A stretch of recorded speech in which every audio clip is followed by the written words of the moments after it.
From KTVN, this is 2 News Nevada, Morning Edition. Global markets continue to slide, and businesses are worried following President Trump's tariff announcement. But the president remains optimistic. That's straight ahead. Plus, 19 state attorneys general are challenging the president, including in Nevada. We'll tell you why coming up. And giving today a 6, still be on the chilly side today, but seasonable finally by the weekend. The details coming up. Good morning and happy Friday. I'm Faith Justice. So glad to be with you. Asian financial markets continue their decline this morning after U.S. markets plummeted. The massive sell-off comes after President Trump announced sweeping tariffs that will touch nearly every country on Earth. The auto industry is already feeling the impacts, but the White House continues to promise that the long-term gain will be worth it. CBS News' Jared Hill has the story. Financial turmoil after news of President Trump's tariffs. U.S. markets took a nosedive Thursday, but aboard Air Force One, the president's optimism sky high. We have tariffs, they've been set, and it's going to make our country very rich. Framing the taxes on imported goods as a bargaining chip. As global trading partners figure out how to move forward, some economists warn of the impact at home. The president's trade policy is going to do a lot of economic damage. It's going to reduce the income of households. It's going to reduce the purchasing power of wages.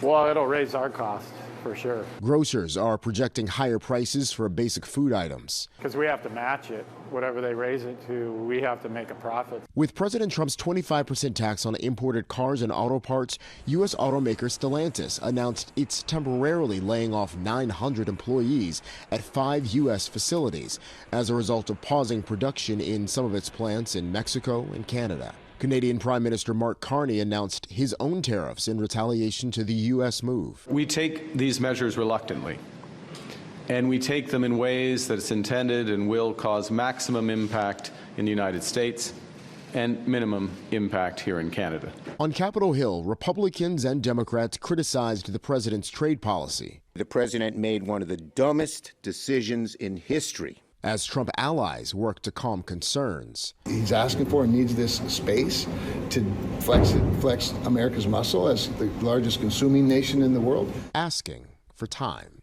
Jared Hill, CBS News. Meanwhile, President Donald Trump's attempt to overhaul election rules is facing another lawsuit. 19 Democratic state attorneys general are challenging the president, including Nevada Attorney General Aaron Ford and Secretary of State Francisco Aguilar. It involves the executive order President Trump signed last week, which expands requirements for proof of citizenship to register to vote. The attorneys general claim the executive order amounts to a, quote, unprecedented seizure of power over election administration, and that quote.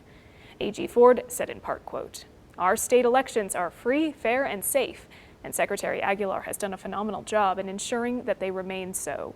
And that's why I'm one of the leaders on this lawsuit, to protect our sovereignty and to protect our democracy, end quote. And Washoe County is reminding voters of changes to the voter registration process. Beginning this year, Nevada residents who complete a transaction with the DMV or other designated state agency will have their voter information automatically transferred to the Registrar of Voters office to become a registered voter or update their existing voter registration. Once the information is received and processed, a notice is then mailed out. This notice allows the voter to supply additional information, such as political party affiliation. For more details, we have a link for you on our website at 2news.com. And let's send it over to meteorologist Angela Schilling in our Storm Watch Weather Center. I think we all want to know, this week is over. What's on tap for the weekend? Yeah, this week is done, and this weekend looks phenomenal. So as far as today, though, I mean, it's still going to be a little bit chilly. That's why I can only give it a 6.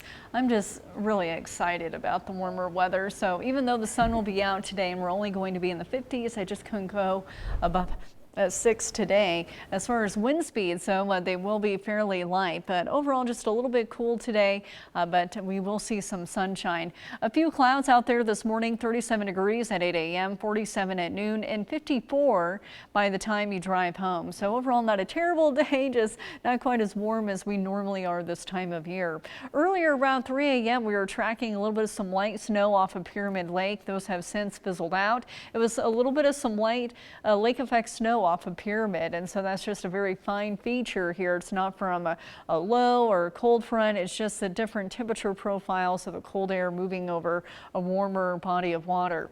As far as right now though, again, it has fizzled out. High pressure is off to our west. That will continue to move eastbound as the day goes on. So today will be warmer than yesterday by about 5 degrees, and tomorrow even 10 degrees warmer than today. The ridge itself, the center of it, is still off of the ocean, but on the right side of it, or the eastern side, there are some high level clouds. Temperatures this morning still on the cool side. Most of us are near freezing, 34 in Carson City, 21 in Truckee. Not a ton of wind out there this morning. Wind gusts anywhere between 5 to 15, but it will be a touch breezy on Saturday. And unfortunately, yes, it will be windy on Sunday and Monday, but temperature wise, not bad. I'll have a full look at your forecast coming up here in just a few minutes. Thanks, Angela.